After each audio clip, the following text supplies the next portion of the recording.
My name is Ilan Kelman. I'm a Senior Research Fellow at CICERO, Center for International Climate and Environmental Research, Oslo, here in Oslo, Norway.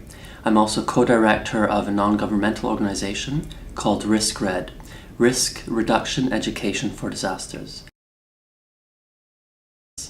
Disaster diplomacy examines how disasters do and do not create peace or reduce conflict, and also covers disaster risk reduction, so it's not just about after the event. A very good example was the 26 December 2004 tsunamis, where that hit both Sri Lanka and Aceh in Indonesia particularly hard. Both those places had internal conflicts. In Sri Lanka, the disaster and the aftermath tended to worsen the conflict, and in the end a military solution was reached. We can compare that to Aceh, Indonesia, where in fact a peace deal resulted, which so far is held, and we're very fortunate for that. What we found though when we investigated Aceh is that the negotiations that led to the peace deal had actually started before the tsunami. So there is no doubt that the tsunami created the space for this peace deal to happen, but the tsunami did not create the peace deal. And sadly, this tends to be the pattern in all disaster diplomacy case studies, that it tends not to work.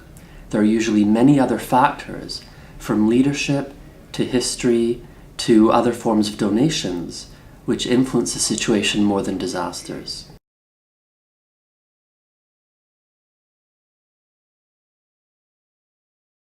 Many Strong Voices looks to the islanders and tries to bring people from tropical islanders together with mainly indigenous people from the Arctic to pool their knowledge, experience, talents in order to deal with climate change.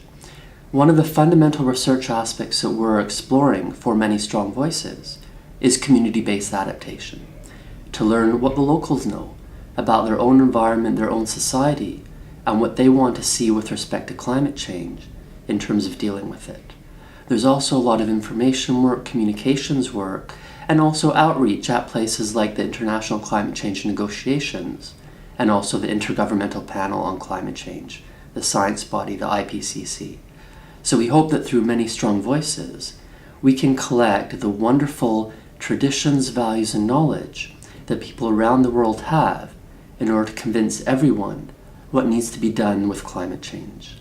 More information about this can be found on the website, manystrongvoices.org, and I'll now put in a pitch for my disaster diplomacy website, which is simply disasterdiplomacy.org. So through disaster diplomacy, through Many Strong Voices, and through my other island-related work, which can be found at islandvulnerability.org, we hope that we can contribute science to making the world a safer place. Thank you.